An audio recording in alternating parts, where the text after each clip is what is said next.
2000 సంవత్సరం తనకు ఆరోగ్యం బాగాలేనందువల్లనే ఫస్ట్ టైం నాతో పాట పాడించారు అబ్రహాము, ఇస్సాకు, యాకోబు దేవుడు.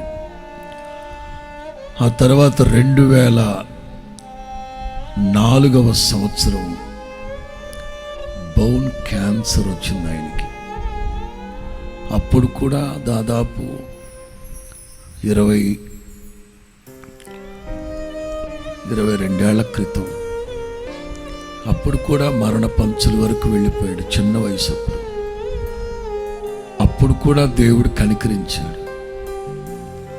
అప్పుడు కనికరించి కృప చూపిన తండ్రి ఇప్పుడు కూడా కరుణించాలి. దావీదు అంటారు 118లో, యెహోవా నన్ను కఠినముగా శిక్షించను గాని మరణమునకు